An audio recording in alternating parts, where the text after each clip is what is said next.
my basic question is not, is Jesus, portrayed as divine in the sense of the one God? But the basic idea or thesis of my book is that all those New Testament Christological concepts, they not only fit within Second Temple Messianism, but somehow they still take part in the same discourse. Yes. If we could ask Paul, what are you doing there? He would say, I'm doing some kind of messianism and nothing else. And I think the same is true for more or less all New Testament authors. They don't only fit in the sense that they're kind of similar and use older traditions, but they have the feeling, or they think they're simply doing the same. They're doing Second Temple Messianism. Hey, welcome back, everybody, to the podcast. We've got another excellent episode for you today. My guest is Dr. Reuben Bühner. He is on the Protestant Faculty of Theology at the University of Bonn. And we are going to be talking about his new book, fairly new book, Messianic High Christology, New Testament Variants of Second Temple Judaism. It's a fantastic book, all about reading Jesus, what the New Testament says about Jesus in light of Jewish messianism, interest that he and I both share in common. He also has an award-winning book written in German, from which this book builds, Hohe Messianologie. So the idea is, again, high messianism in the German. And we get into a lot of fantastic topics, I think. I think you're really going to enjoy it. If you're new to this channel, please do make sure that you're subscribed. Turn on your notifications so you get all our future videos.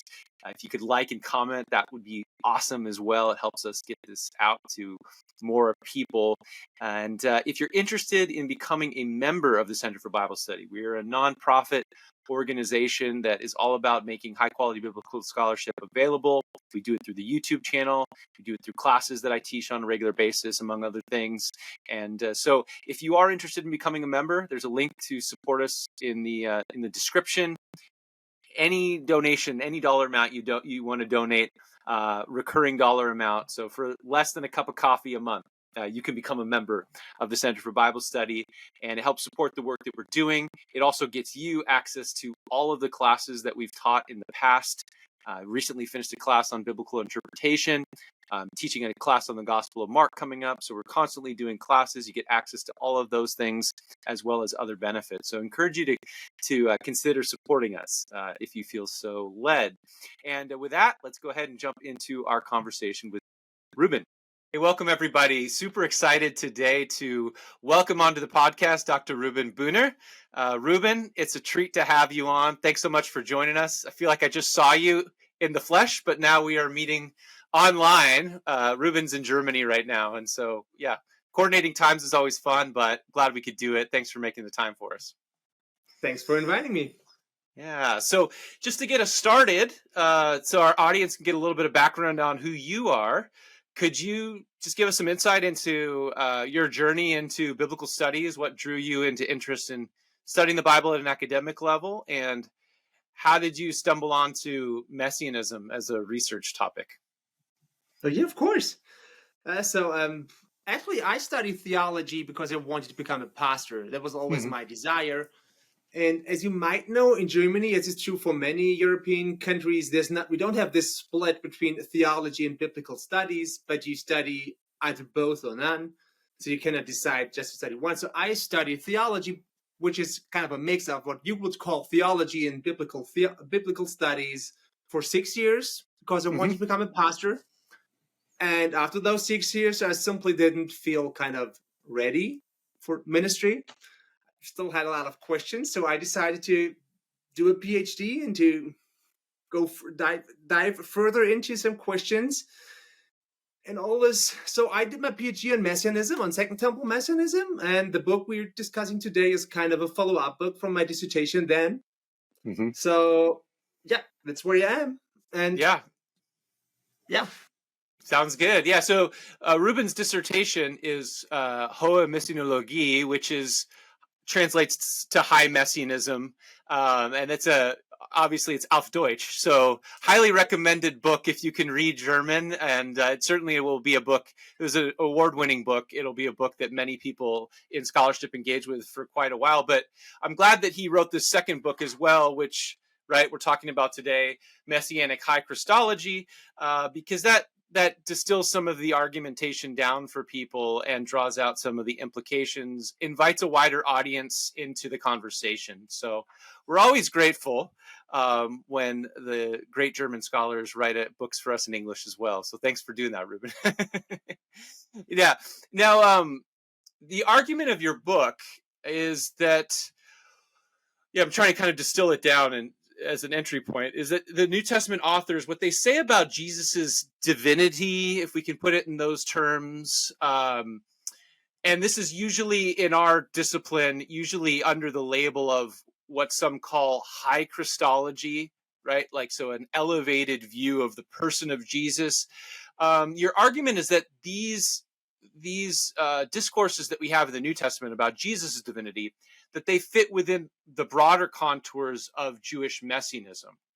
And I mean, that's I think that'll be interesting for those who have been tracking along with the kind of New Testament Christology, Christological debates that have been going on for like the past 50 years or so. But for everyone else, let's say, who's not, into this discipline or this line of thinking, how have scholars previously discussed high Christology? Why is that kind of important? And then, like, what do you do to distinguish your approach from some of the other maybe big voices like Larry Hurtado or Richard Bauckham?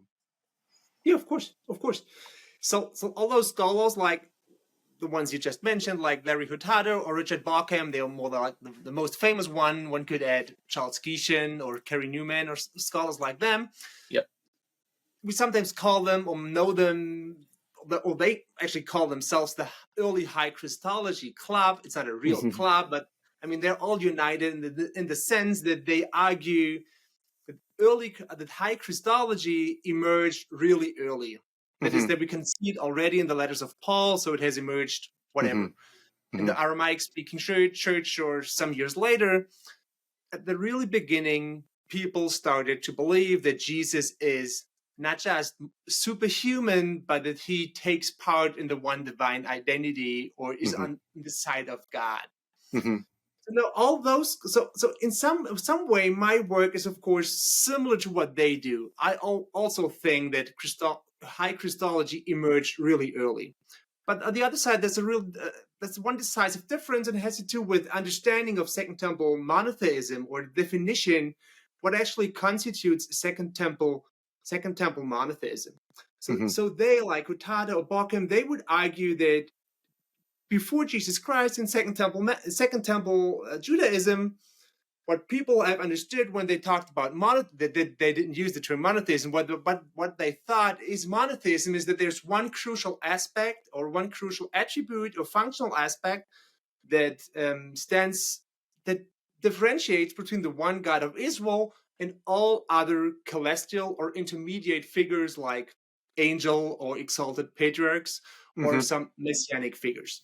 So they take some attributes, like Richard Bauckham would say, it's only the one God who sits on the heavenly throne. It's only the one God who takes part in creation. All those intermediate figures, they are not divine in that sense. In that particular way, yes. Yeah. So,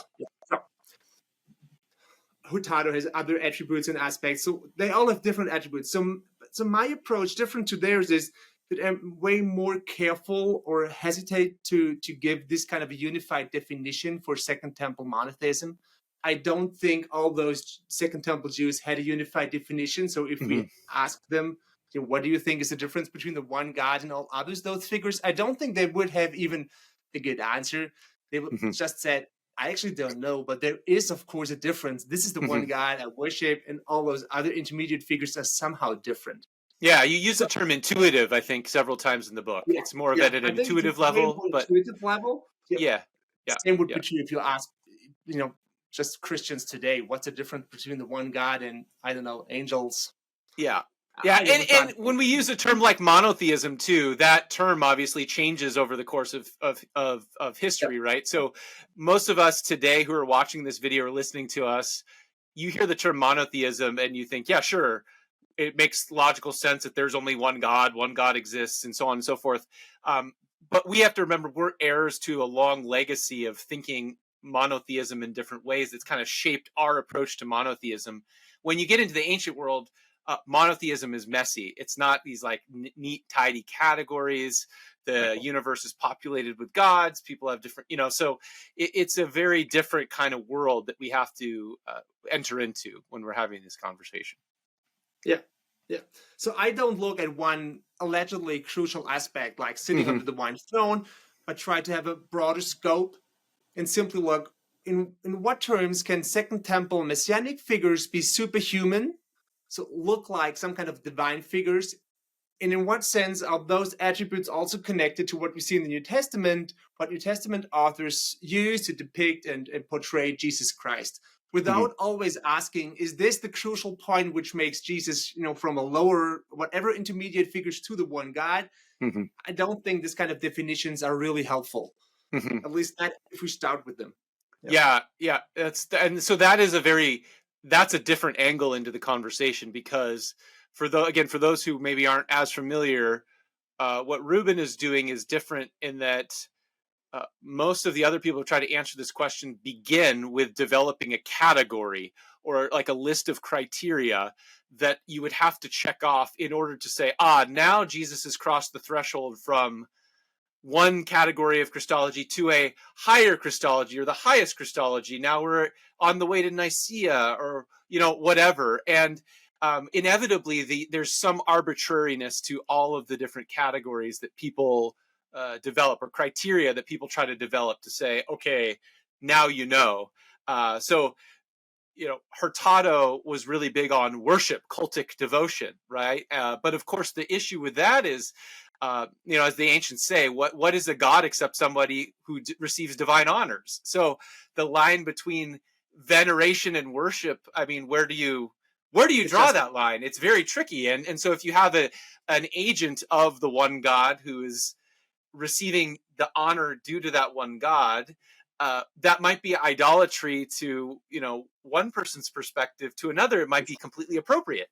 And what I think so is, it's complicated. Yeah. For all those definitions of the scholars working in the early High Christology Club, they rightly can point to some texts, so some New Testament texts and some Second Temple texts, where we see, their definitions seem to work. But actually, it only works within this text.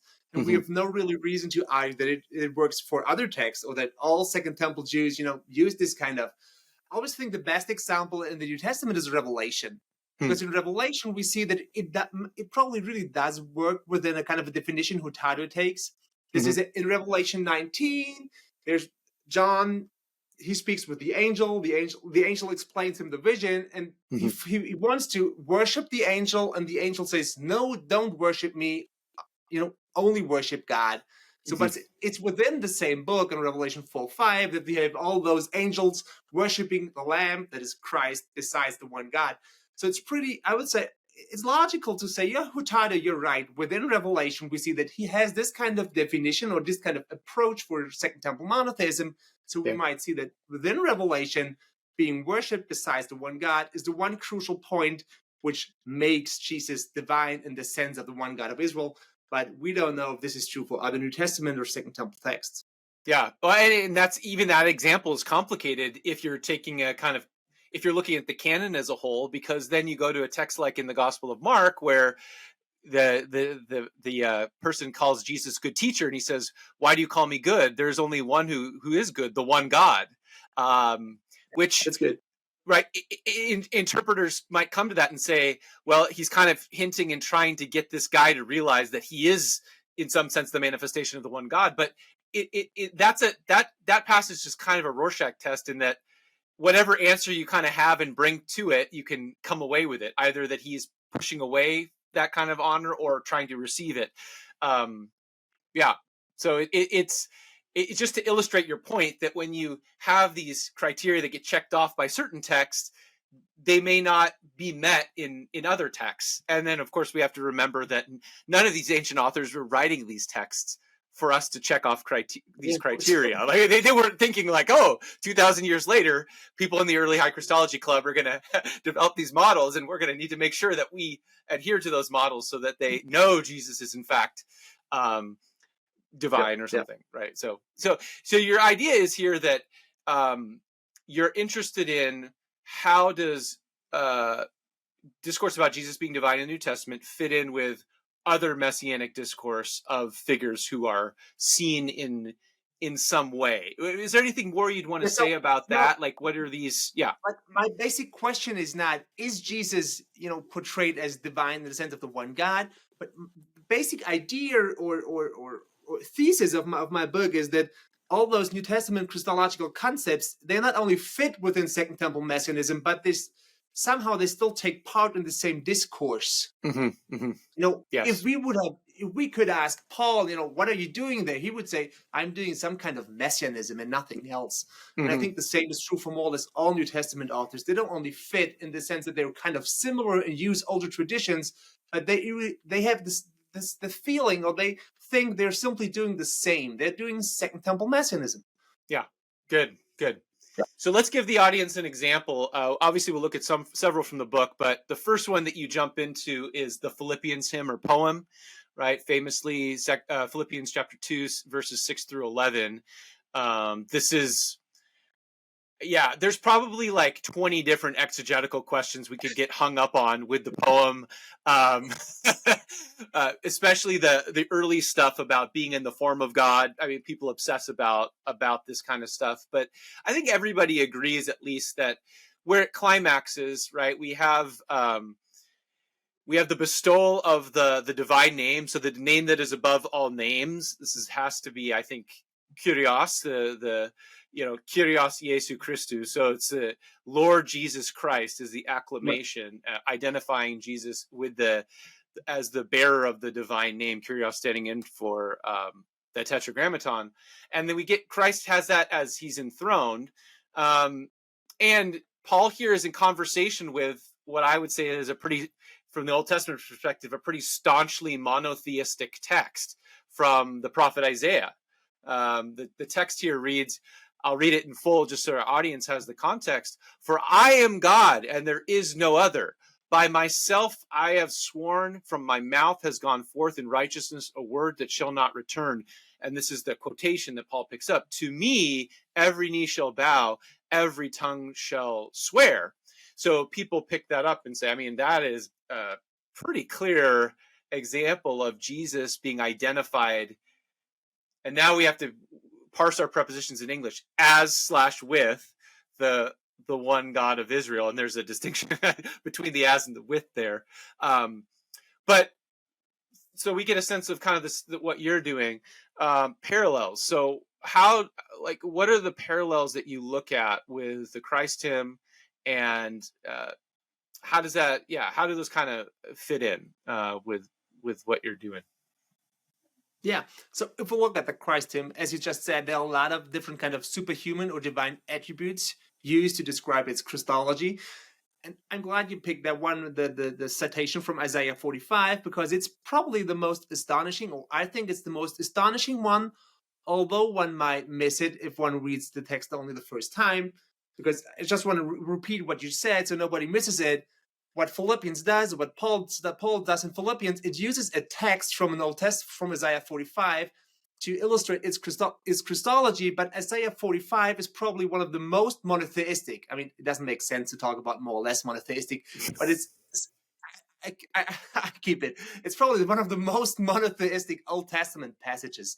So it's one of those passages where the uniqueness of the one God, besides all those other celestial figures, is demonstrated or emphasized in a way which goes beyond probably all other Old Testament texts. And Paul exactly uses a citation from this context to illustrate how he understands his Christology, or how he portrays Christ in more than a divine sense. And I think others have made all these arguments that Paul thinks Christ is in the sense divine as the one God. Mm-hmm. So it's a really astonishing kind of technique using this kind of traditional monotheistic language. It's exactly this kind of technique which we can also find in other Second Temple texts. Like there's the from Qumran text, I try to compare it with the Philippians hymn in my book. There's the so-called self-glorification hymn. Mm-hmm. It's a really elusive text. We don't know much about its context. People have written a lot about it. It's not clear if it's a messianic text or some kind of other hymn. And I don't know it either. How should I? But the most astonishing thing is that this text, it also talks about a human figure which somehow gets into the divine realm or the celestial realm. And it uses also traditional monotheistic language from Isaiah, like Isaiah 45, Isaiah 44, like, who's like me among the angels or among the Elim? No one is like me. And it uses all this kind of text, which are actually spoken by the one God in Isaiah. And now the speaker speaks it of himself to show in what sense this speaker is elevated to more than a human realm. And I think if we compare these texts, like the self-glorification hymn and the hymn in Philippians, of course, Paul didn't know this hymn. We have no reason to believe that Paul knew this hymn. But what we see is that Paul is using a technique other Jews at this time also knew or did already use before him. That is like, if you want to say something provocative and make the point, then you're able, or you could do this. Use a text which are actually spoken only about or even from the one God in this kind of monotheistic context, and put it on another intermediate or divine figure like Christ or the speaker, whoever it is, in the self-glorification hymn from the Dead Sea Scrolls. Yeah. No, that's really important point. These texts that we're referring to are sometimes called in scholarship Yahweh texts, or texts that use the divine name. And what Ruben's pointing out is that it's not unique to the New Testament to apply these kind of texts to other figures. I would say the New Testament does it with an astonishing frequency when compared maybe to the surrounding literature. But again, we don't have all of the literature. We just have what we have. So we have to be cautious about even saying that. But I would go out on a limb so far as to say it's what's distinct about the New Testament is the extent to which that kind of stuff is done with Jesus. I think that is quite remarkable. And yet there, like you point out, there are these other examples. And another thing that's interesting about the self-glorification hymn, you gestured to in the book, but it also makes a nice, interesting comparison with the Philippians hymn, is that V-shaped logic of deprecation and exaltation, where the speaker, it's kind of ambiguous, but experiences some kind of like suffering, trial, bringing down, and then exaltation as a result of that.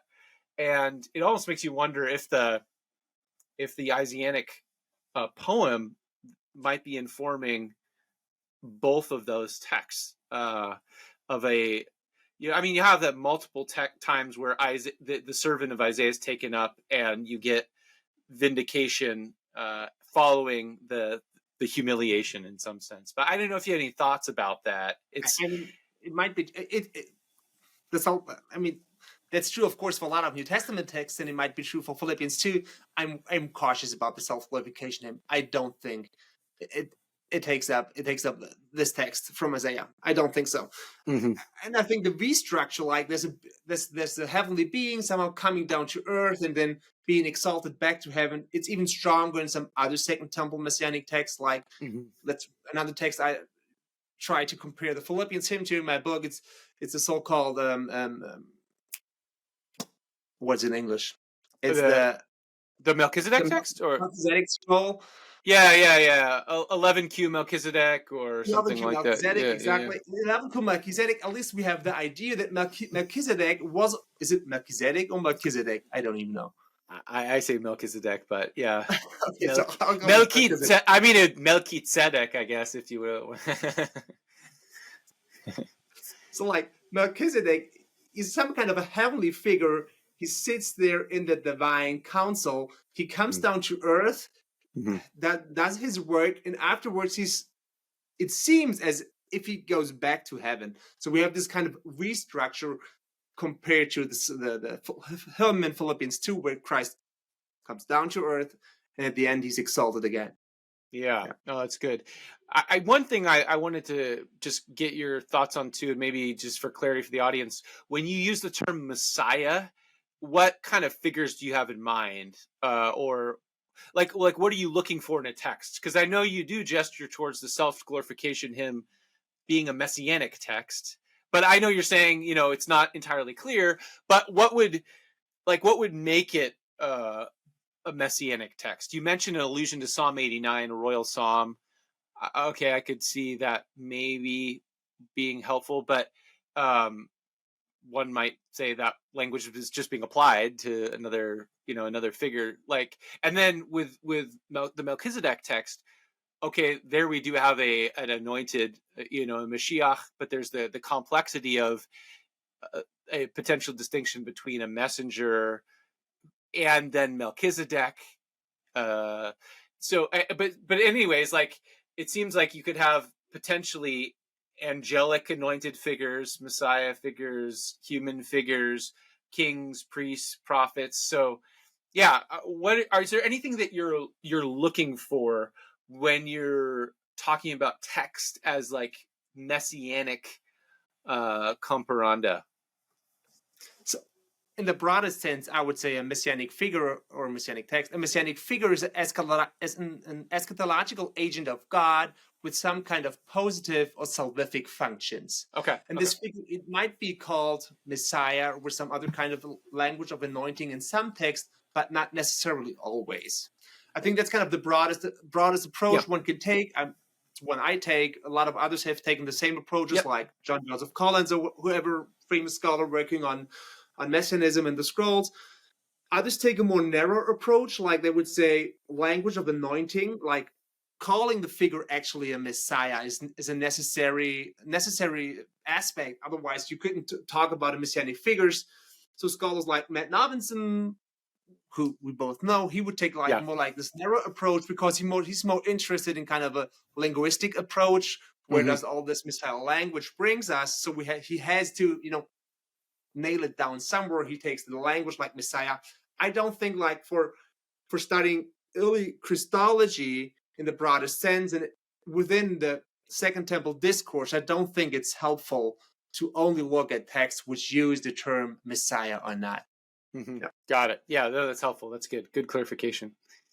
Anything else about this Philippians hymn that we could that you think is important in terms of how it fits within Second Temple messianic discourse?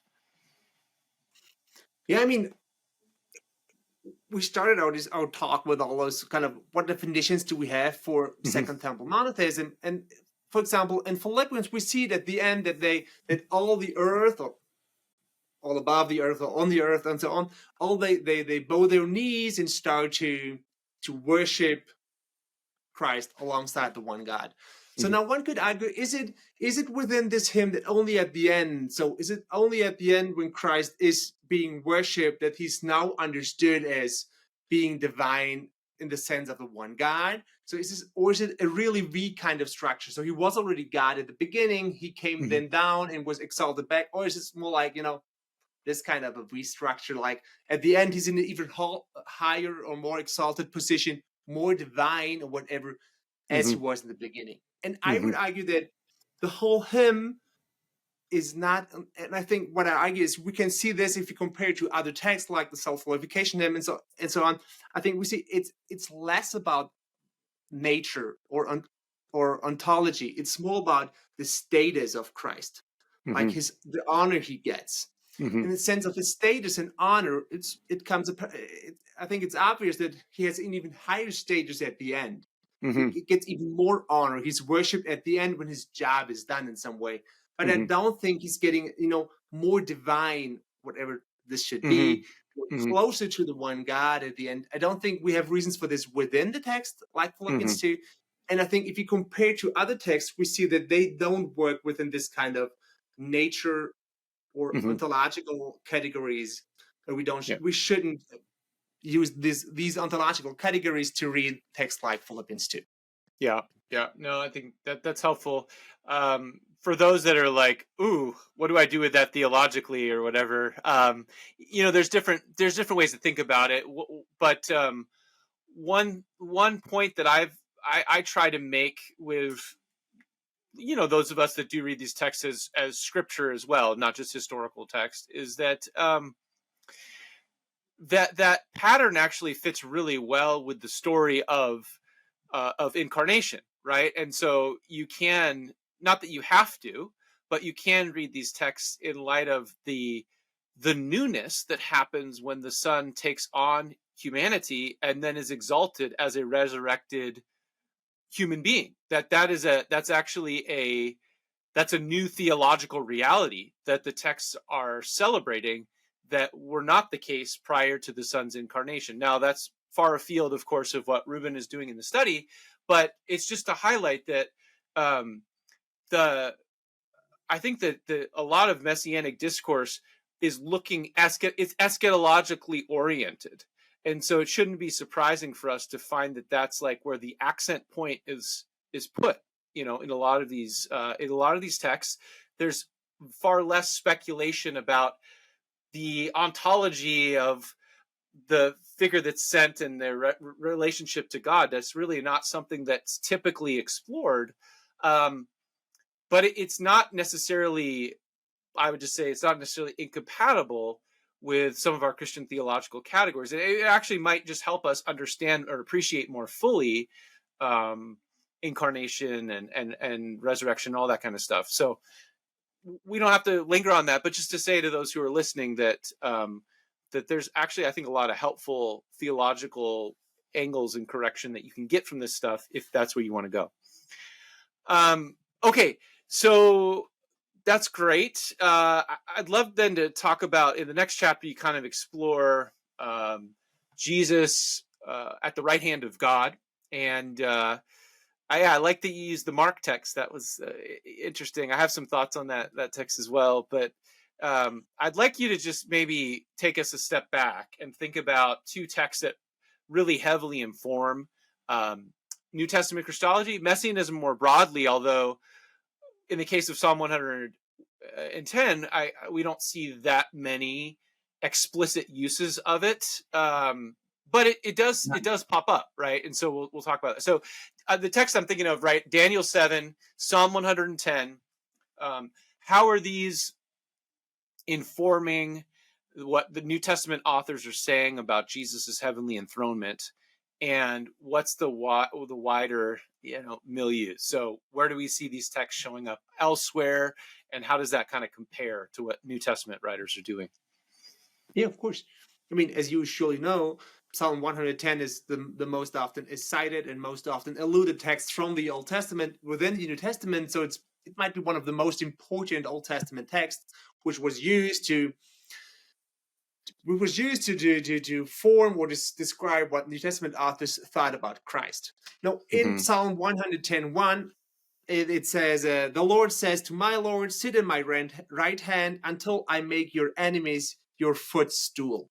So in this idea of kind of enthronement is then used within many New Testament texts to figure out what happened with Christ after the resurrection. Well, so when he's now sitting at the right hand of the God. So it's thought about a heavenly enthronement. Christ is enthroned in heaven, sitting at the right hand of God. So he has all divine power and so on.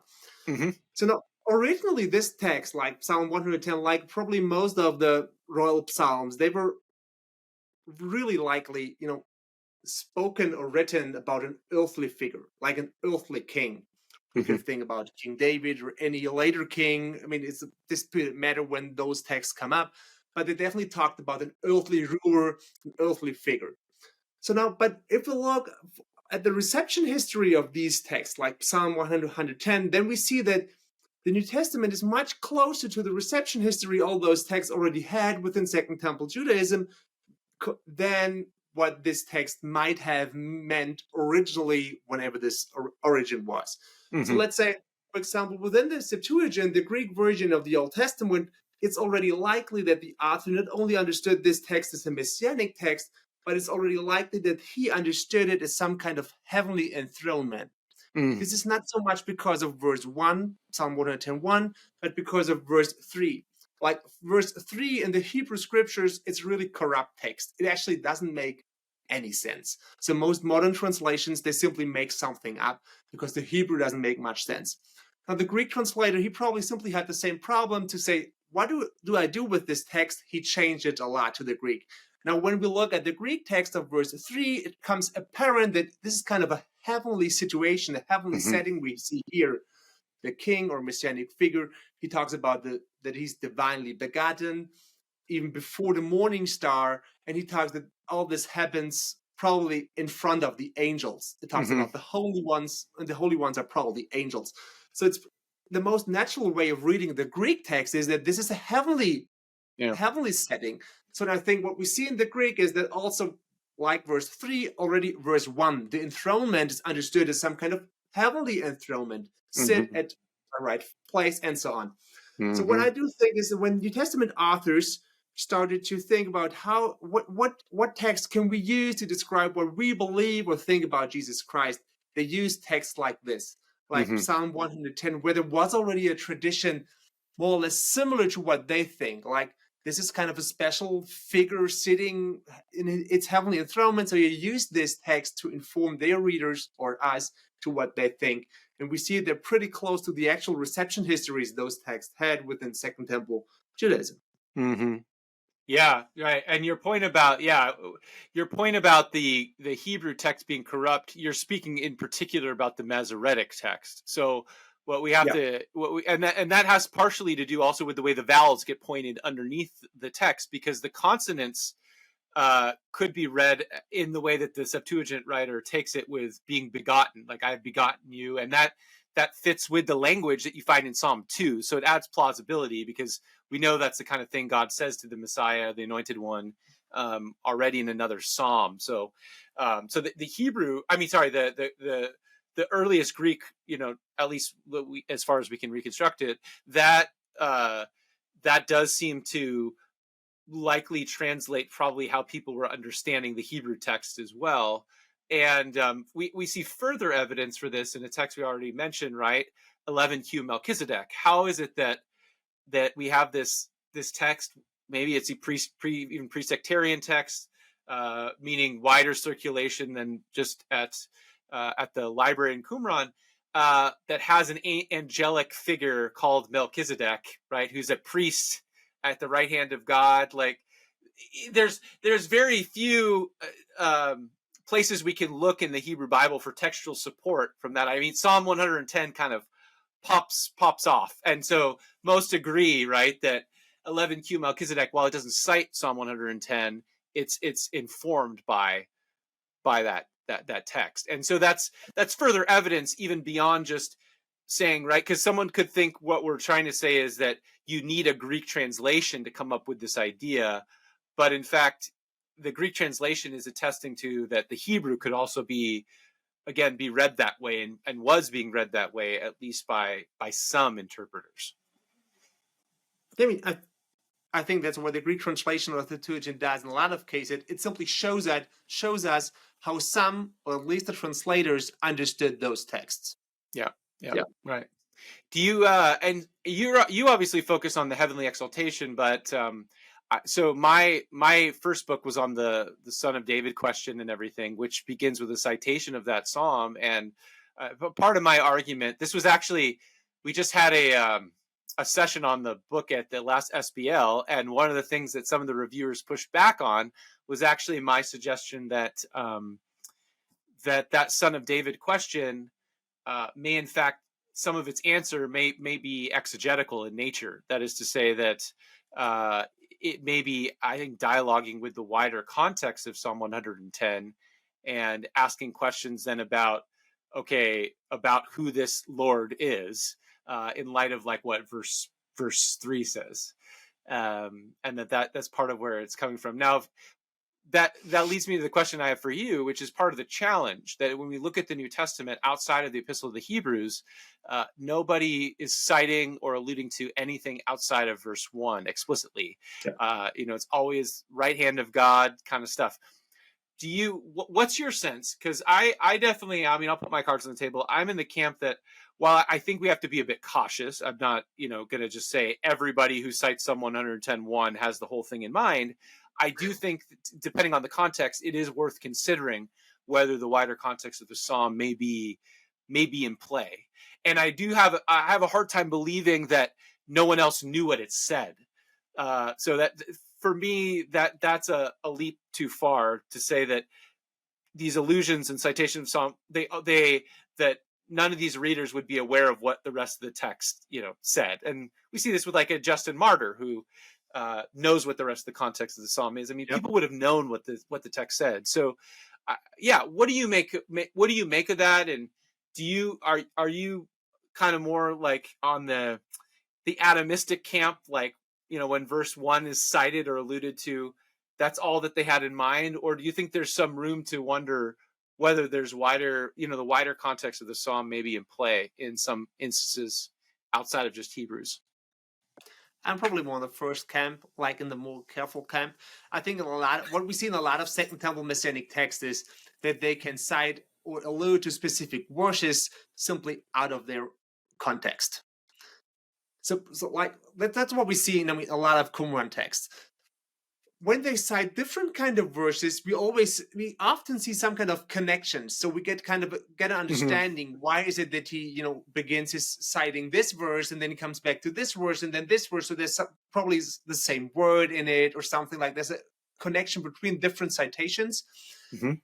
But if something is cited, it's pretty often that the author is not that much interested about the literary context around this verse, but he actually points mostly to this verse, and it's not even that clear that the citation would work if he would cite or allude to the whole context. And so then why focus on verse 3 then? Because it's not cited anywhere in the New Testament.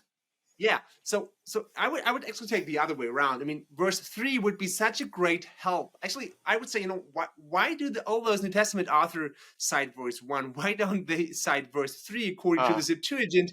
Because it would be a great help for them to point out some kind of like the Jesus' divine sonship or Jesus is being pre-existent. We have all these ideas in a lot of New Testament texts, but somehow they don't use verse 3, although they could have used it. But they use way more cryptic text like verse 4 with Melchizedek, where nobody knows what this is supposed to mean. So I don't know why they don't cite verse 3. And the best answer I have is because I could imagine that maybe they know that in the Hebrew, at least according to the Masoretic text, verse 3 is highly complicated. And as a whole, it doesn't make that much sense. So we don't know what exactly was the Septuagint version in the New Testament times. Maybe there was another, a Greek version much way more closer to what we have in the Masoretic text. So then even the Greek text wouldn't make that much sense with the New Testament times. I mean, it's always difficult to have this because we don't have the text exact at these times. So that's one possible explanation, I would say, because what you're saying is that it wouldn't be a very helpful text to appeal to if there's already a bunch of debate about what the text itself actually says. Yeah, something like that. Yeah, if someone could just come out and say, look at this verse, it doesn't support what you're doing or whatever. Right. Yeah, no, that could be so. I still tend to think though that the verse may be informing what they think is entailed in the first verse. In other words, we're speaking about a figure whom David calls my Lord, and David speaking by the Spirit. So now that in and of itself is already a layer of interpretation that's being made there, right? That David is the speaker of the psalmist, but he's addressing this other figure called Lord, which we've already moved beyond the land of whatever that originally was going on in its context. But then, like, when you start to think about the identity of this Lord, I don't know. I just wonder if you might be right that there was some complexity around that verse, so people were avoiding it. But I don't know. It's hard for me to believe that that wasn't at some level informing the wider context of the psalm. But maybe not. I don't know. So two weeks ago, I just discussed this text in the context of Mark within a class and students of mine in Bonn, and they were on your side. Still. Yeah, well, it's interesting. I mean, I think it partly depends on the exercise too. Like when you read through the psalm as a whole collective, and then try to think about connections that could be made. It's hard to see how some of those connections wouldn't be made. But then, like you said, because it's so convenient, wouldn't you expect that that someone would one of them that would have cited it? Yeah, I mean I think it's a fair point. There's enough ambiguity there either way, but But yeah, I'm still pretty convinced that that's informing some of the context, some of the discussion. It's at some level, it seems to me. This one is. Oh, sorry, we didn't talk about another really complicated text, Daniel 7. Yeah, I mean, this one we have at least the advantage of it's all over the messianic literature. You made a point in the book that I've always made with students too, is like everybody debates who the one like a son of man in Daniel 7:13 was in that original context, but every early Jewish and Christian text you look at pretty much says that figure is the Messiah. And so whatever the gap was from like that original, when that was written in like the 3rd century, BC to a couple hundred years later, everybody's, that's the Messiah. So, we find it all over the New Testament. What is it? In the parables of Enoch, in 4 Ezra. These are the most important. Those are the most important ones I can think of. Yeah. So what's going on with Daniel 7? And what do you make of all that? Yeah, I think what we see in Daniel 7 and what you just said, I mean, I think that's true for a lot of Old Testament texts which come up again or are cited in the New Testament text, which is that their reception history is much more informing for us if we want to look and see or understand how New Testament authors understand those texts. So whatever Daniel 7 meant in its original text, as you just said, texts like the Parables of Enoch or 4th Ezra, maybe the Son of God text from Qumran, or maybe some other text. Some have argued that 11 Melchizedek is just the same. Those texts clearly understood this figure as a messianic figure, in an apocalyptic sense. So as a messianic figure coming really close to the one God in different terms or in different ways. Mm-hmm. So, and I would even say that there's all this debate about the Son of Man within the New Testament. I mean, as a Markan scholar, of course, you know a lot about this. And I would say that although there's some context in the New Testament, like in Mark, where it's debatable what the Son of Man means, I think for the most Christological, for the most prominent text within Mark, like in Mark 14, where the Christology is really at stake, it's pretty clear that the text is alluding with the Son of Man saying to nothing else than to Daniel 7. And we've seen this Jesus in front of the Sanhedrin in Mark 14. It's like, you will see the Son of Man sitting at the right hand, and so on. It's pretty obvious. It's pretty obvious that this text is informed by Daniel 7 or by the reception history of Daniel 7. So now, and I would go one step further. Maybe that's a bit of a paradox thing that if we talk about Son of Man in Daniel 7, it actually sounds like, this is a human figure. He's called Son of Man, and the Son of a Man must be another human or whatever. But if the kind of curious or funny thing is that those Second Temple Messianic texts clearly citing to Daniel 7, like 4th Ezra and the Parables of Enoch, they are those Second Temple Messianic texts which with the most high Messianic view. Yes, it's extremely counterintuitive. And you pointed out that this even gets lost by the early 2nd century in some Christian texts. Exactly.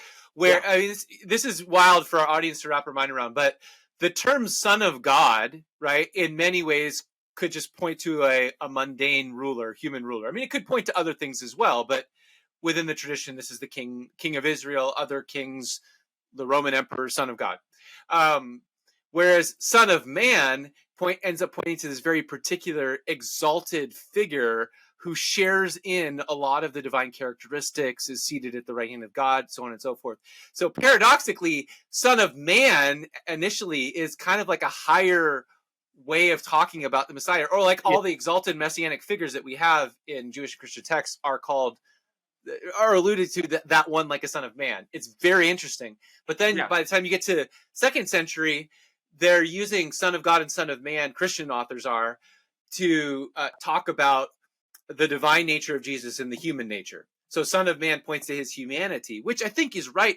It does, but it also, right, is pointing to his status as that one like a Son of Man. So very, very interesting.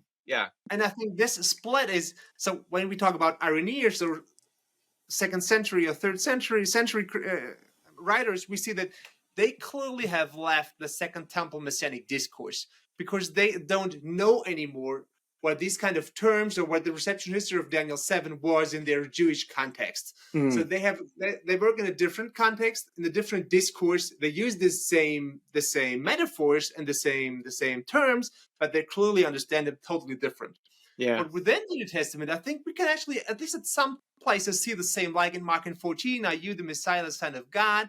And then comes the citation from Daniel 7, which is kind of as, yes, I am, but I am the Messiah in this kind of divine or high sense. Now take that. So I think, like for Mark 14, we see that it's still part of the Messianic discourse in the sense that Mark knows what's going around Daniel 7, and he, intentionally uses this text and not any other to inform the reader about his Christology. Yeah, and what's really important to recognize there too is that it's particularly Jesus's identity as that one, like a son of man, that gets the charge blasphemy from the high priest, which connects all the way back to the first blasphemy charge back in 2:7, where Jesus announces forgiveness of sins. But to justify that announcement, he says, so that you might know that the Son of Man has authority on earth, or colleague Logan Williams just recently argued, in the land, perhaps, in light of Melchizedek text, to forgive sin. But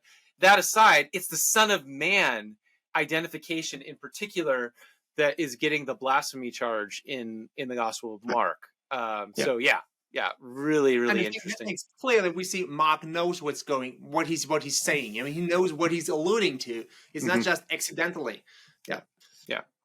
Yeah, and I even think, the oddity of the title, Hahuios to Anthropou, clearly it's not rendering some sort of Semitic, expression. I don't think so. I think the definiteness there, is probably kind of gesturing towards that particular Son of Man figure on some level, I suspect, anyway. But this one was really interesting to me. I actually didn't expect this in the book, so this came as a kind of a curveball. When it comes to the virgin birth stuff, that's one place where most scholars kind of point to Greco-Roman traditions, influences. We know, divine figures and heroes, were sons of God. Gods came down and had sex with women at times, or in some kind of way touched them, and here comes a special figure, an Alexander, or whomever. So how do you connect the virgin birth to messianism in particular? I think that's a really interesting, kind of conversation. So, in terms of the virgin birth and Luke 2, I think we don't have a really clear one-to-one parallel in any Second Temple Messianic texts. What we do have in Messianic texts, we have a lot of Messianic texts talking about the Messiah being God's son or being divinely begotten, just as in the just mentioned Psalm 110 and so on. So the sense of being divinely begotten or the son of God, it comes at least close to a virgin birth. So, but then we have the reception history of the conception of Isaac. That's not a Messianic text. I mean, we have to admit that. It's a different context. It's simply the reception history of the conception of Isaac in Genesis 21.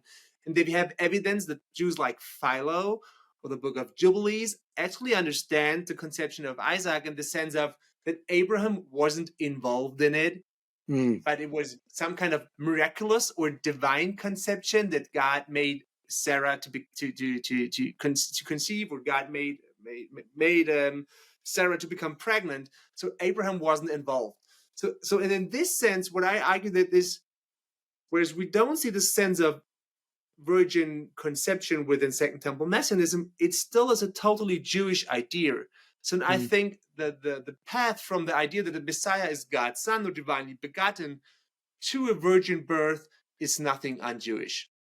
It's simply connecting the dots. It's simply saying about a messianic figure what others have already said in pretty close term about the Messiah, and adding what others think about Isaac and Abraham. So that's what I think. So I think it's an innovation. It's nothing, Luke takes from some other kind of Second Temple Messianic text, but I think it's a pretty small step and it's still within the reach of Second Temple Messianism, and still, and in that sense, still takes part within Second Temple Messianic discourse, that it simply uses Jewish or Messianic ideas and connects them to something new. Yeah. Yeah. That's a fascinating angle on it. And would you say, though, that these traditions about the birth of Isaac could have been influenced by broader ancient Mediterranean cultures, thinking about the ways that women may have been pregnant by gods? Like, I guess I'm trying to think about the cultural milieu in which the Isaac tradition even develops. I don't know. I So haven't I studied totally think so. So actually, I Yeah. don't know that much about Jubilees, but especially for Philo, I mean, that makes a lot of sense. Philo is a Jew writing in Alexandria in Egypt. He knows a lot of Greco-Roman Hellenistic ideas and stuffs and texts and philosophical ideas. So of course he was influenced by them. And I mean, others have said this often. It isn't a helpful category to differentiate, categorically between what is Jewish or what is Greco-Roman or Sure. Hellenistic or whatever. It's just like Second Temple Messianism itself was already informed by a lot of Hellenistic or Greco-Roman ideas. So in that sense, of course, also the high Christology in the New Testament is Greco-Roman, in the sense that it is Second Temple Judaism or Second Temple Messianism, and Second Temple Messianism is always already influenced by Greek or Roman ideas. And of course, this might also be true for the reception history of Genesis 21. Yeah. Mm-hmm. Yeah, no, that makes sense. Yeah, that's really interesting. No, sorry. So what I think is important is, in contrast to older scholarship, maybe 30, 40, 50 years ago, they would have said that there's a major development happening between the historical Jesus or the first Jesus the first followers of Jesus, and authors like Luke. Like there's kind of a Hellenization going on, which differentiates Jesus and the first followers from Luke. And I don't think there's this kind of a second step Hellenization necessary to understand what's happening within Luke, but it's simply what Second Temple Jews said about other figures as well. Mm-hmm. Yeah, no, that's yeah, no, that makes total sense to me. It was that the virgin birth traditions have always been, I think, interesting, an interesting conversation, because when you get into so when you come at it from like a church context, it's a big deal. It's in the creed, right? Born of a virgin, and it's like one of the things like you got to believe if you're a Christian today. And when you think about it, though, from like the ancient context, it's kind of a more like it's a miraculous category, but it's also kind of dangerous, because it definitely has the potential for evoking a lot of these other traditions where gods came down and copulated with women, and it seems like the New Testament authors are very careful to kind of steer away from that in the way that they tell the story, but it's definitely it's one of these really interesting categories from an ancient perspective of like gods and women and so on. Anyway, but I think the same is true, even with the broader category of divine sonship or being divinely begotten. I mean, if this is the broadest category, then you could ask, in what sense are you, God's son? Are you divinely begotten, or is it just like adoption or whatever category? And we see all these kind of categories. They also apply to a lot of Hellenistic mythological narratives, and they apply to they're true for Greco-Roman ruler cults.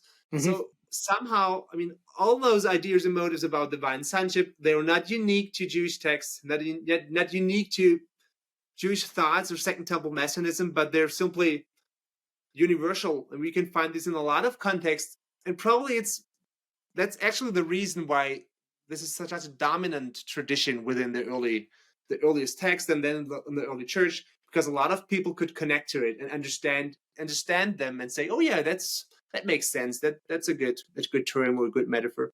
Mm-hmm. Yep. Yeah, another one that maybe would be surprising to people. It didn't surprise me as much as virgin birth, but it was a little bit like, oh, okay, let's see where he's going to go with this. The idea of Jesus in John's gospel as the Logos, the Word of God, and people try to connect this with well, how the term logos is used, and that God's speech is creative speech, wisdom in Jewish tradition as like the agent or the hypostasis of God in creation, all this kind of stuff. That's sort of well known. But you want to connect this with messianism. So how do you connect Jesus as God's creative word? Which this is one of those texts, right? If we're going back to like someone like Bauckham would say, aha, here Jesus is on the divine side, part of the divine identity, because he's participating in what only God, the God of Israel, does, namely creation. So, yeah, how do you connect that to messianism? I mean, most scholars would agree that it's in the fourth gospel, the Gospel of John, that we see the most, probably the most developed high Christology within the New Testament. And I think that's also true if we compare the Christology with some other texts, the Second Temple Messianic text. That is, in John, we really have an innovative and some kind of bold and new concept which we cannot find in other Second Temple Messianic texts. It's not just the same. We don't have any clear-cut parallel that some other Jews talked about or their hope for Messiah in these terms, like calling him or portraying him as wisdom or logos or something like that. So in this sense, I think we see in the Gospel of John what we see only to a way lesser degree in the other Gospels and the other New Testament texts, that they seem to be further away from Second Temple Messianism. What I try to argue with in my book is that although there's kind of an innovative step within the Gospel of John, it still connects within Second Temple Messianic discourse. And I think this is true because there's a paradox within the Gospel of John. So on the one side, it's obviously the most developed high Christology, which seems to be far away from Second Temple Messianism. But on the other side, there's the paradox that the Gospel of John is the one gospel out of the four which alludes to and uses more than all the others traditional messianic language. So like, Jesus is the one of whom Moses and the prophets wrote, Jesus is the King of Israel. The Gospel of John talks about how long will the Messiah stay or continue? What are the signs of the Messiah? It's only in the Gospel of John that they have the Greek transliteration for the Hebrew Aramaic Mashiach. It's like Messias in Greek. Messias, yeah. So we see both of those kind of contradicting views within the Gospel of John. It's the most developed and kind of innovative, but still also taking up most traditional language. So I think it's within that within this kind of paradox that we see that the author John, he still feels connected to Second Temple Messianic discourse. He still wants to take part in it. So if we take this as a starting point, then we could also argue, where do we have some kind of Second Temple Messianic texts which are in a way one step towards what we see in John? And I think if we talk about Jesus or Christ being the Logos, we don't have really good parallel, but one could refer to the divine utterance of some messianic figures. So there are some texts like for Ezra or Psalm Solomon 17, with the word or the utterance of the Messiah has some kind of superhuman power, and with the utterance of the Messiah is some way compared to what God says. So this, of course, it's not even close to Jesus being the Logos, but it's maybe one step to it, and could explain how others like John in another context could come up with the ideas they have and still feel connected within Second Temple Messianic discourse and not have the feeling like we are now doing something else. Yeah, so kind of like in the example of like in the parables of Enoch, where the one like a son of man, it seems like has kind of almost like embodies the wisdom of God, sort of, or has God's wisdom within him. And a lot of this too, I think you say, has roots in Isaiah 11, where the root from the stump of Jesse, speaks the word or the wisdom of God. And of course, we get allusions to that in the New Testament as well, where Jesus, what is he? He destroys the man of lawlessness with the breath of his lips, which is from that text. So the idea that the Messiah is like the embodiment in some ways of God's word or wisdom, or the agent of that is sort of like a stepping stone, would you say, to identifying the Messiah as the Logos, kind of is where you're like in the other gospel is, Jesus commands something, he says something, and it happens. I mean, we have this. We could make a connection to the creation narratives, like God creates the world through his word. Now, Jesus also has this kind of mighty word. It happens what he says. So it comes at least one step closer to what we see in John. And I think, it makes sense in the broader sense if we agree firsthand that John still takes up a lot of messianic language and still wants to take part in this discourse. But I wouldn't deny at all that we have a step further away from other messianic texts and we see some kind of innovation. But I mean, that's true for a lot of discourses that they develop further. We have innovation that take new ideas that doesn't make John un-Jewish or that doesn't make his Christology something else than messianism. Yeah, no, I'm on board with that. That makes sense. And it is, to reiterate, I don't think there is, I mean, you can correct me if I'm wrong. I'm not aware of any text that calls a Messiah figure other than Jesus that identifies them as an agent in creation, that is, in creating the cosmos. I think you see them reigning on the throne, like the eschatological throne. You have that kind of picture. But that is something, if we want to throw around terms that we're supposed to not use as scholars, like unique, that is one where you do find in some texts, to Baucham's point, that Jesus is involved in creation in a way that you don't see of any Messiah figure, as far as I'm aware of. Now, to complicate that for people just a little bit, though, right? Or at least you can think about why we have later Christological debates. Let's say, just for the sake of argument, we identify Jesus with God's wisdom. Okay. Well, then you have a text like Proverbs 8, which describes wisdom as being God's first creation. Okay. Well, what was it that Arius argues several centuries later, leading up to Nicaea, right? There was a time when he was not. That is, yes, he is above it all, but he was the first created thing, right? So even when we push back that creation language, there is still, I think, has to be admittedly some ambiguity in that these texts are not interested in telling us like what happened before the creation of the cosmos narrated in Genesis, right? Which is why you have people speculating angels were created on day one and so on and so forth. So, I think theologically, I think it's right to hold Jesus on the side of the creation divide, but again, it's a little bit messier or not as neatly defined for us when we kind of come back to it. Back, where we started tonight, or it's not. It's in Germany. It's tonight. Yeah, we started. And so forth. Of course, we might find it only in John or in texts like the Gospel of John that Jesus now takes part in the creation and he's the divine word. And there's a major difference between this Christological idea and other messianic ideas. But how do we know that this difference is the decisive point? And now it comes back to definitions. Like scholars like Richard Bauckham, they now take this difference and say, for my understanding of Second Temple monotheism, this is the decisive or crucial point, whereas we only have really some Old Testament or Second Temple Jewish texts which really argue that the difference between the one God and all other intermediate or human figures is through the question if he takes part in creation. We have this in Isaiah, but we have a lot of texts talking about the uniqueness of the one God, and they're not interested at all about who creates or created or is created or not. Yeah. All right, last one for you here. So you've done a lot of research in this area.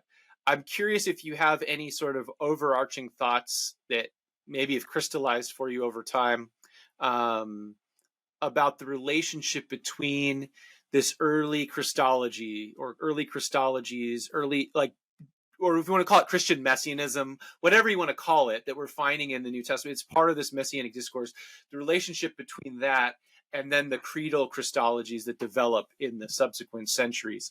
How do you think about the relationship between that, right? Some people use kind of like a straightforward evolutionary model, right? Or some people talk about like cultural movement, right? Or whatever, or in some cases corruption, depending on how you feel about Creedal Christology. But what are your thoughts?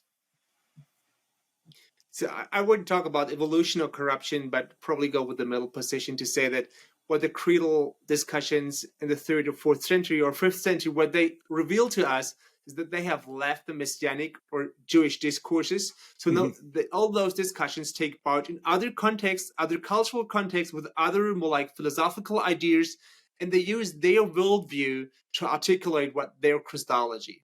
And they not only use their worldview to articulate their own Christology, but they try hard to bring all those conflicted New Testament verses about Jesus' divinity and try to bring them together.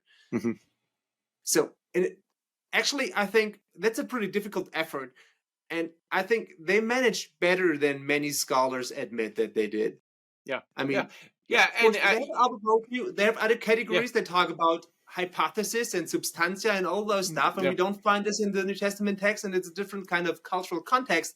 But within their cultural context, I think they had a really difficult task, and they managed pretty well.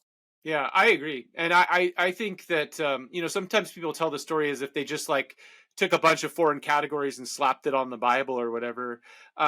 I would say they are asking some different questions that the biblical authors didn't necessarily ask.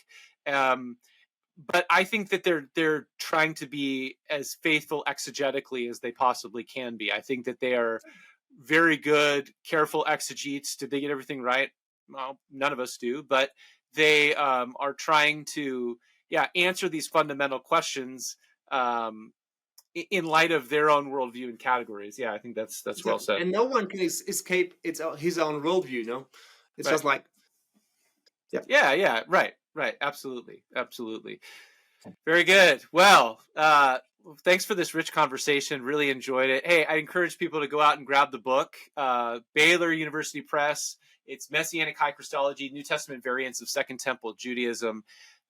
I mean, if you like, discussion about Christology in the New Testament, and you want to have yourself stretched and challenged a little bit, you're really going to enjoy this book. Great for people, students, pastors, scholars. If you're wanting to be stretched in this way and just kind of think through these categories afresh, this is a great opportunity to do that. So thanks, Ruben, for the conversation. Thanks for the book.